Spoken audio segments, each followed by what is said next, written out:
amahoro y'Imana nawe muri mwe. Tugiye kurimbana umuririmbyi wa 16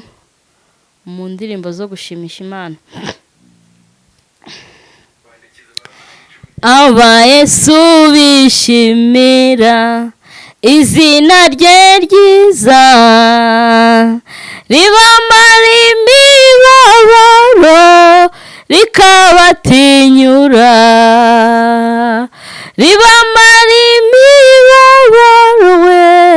rikabatinyura, umutima ukomeretse we niryo riwukiza, ushongerera uhaza riruhururushye we,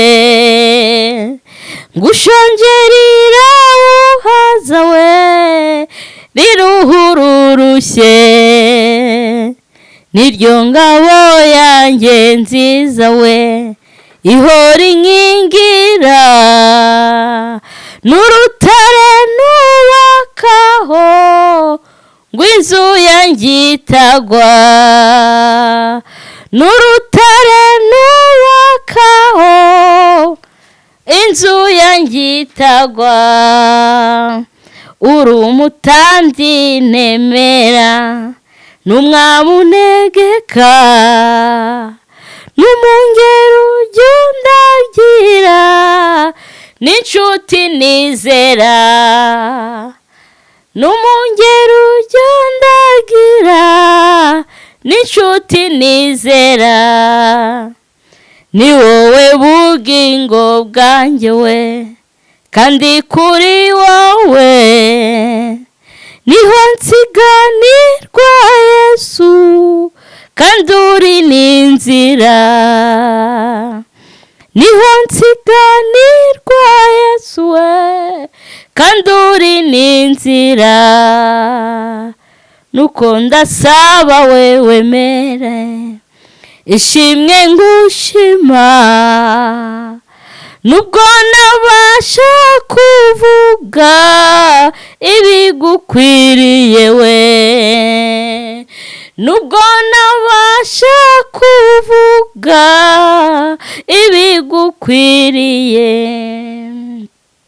Yesu, ubwo nzakwirebera ukuri mu ijuru, nibwo nzajya ngusingiza uko bikwiriye we, nibwo nzajya ngusingiza uko bikwiriye, ngo nanone uko mbishoboye nzajya nguhimbaza, no mu ipfa ryanjye iryo zina rizampumuriza we, nanone uko mbishoboye nzajya nguhimbaza, no mu ipfa ryanjye iryo zina rizampumuriza we, ngo rizampumuriza, no mu ipfa ryanjye iryo zina rizampumuriza we, ngo rizampumuriza, rizampumuriza, rizampumuriza.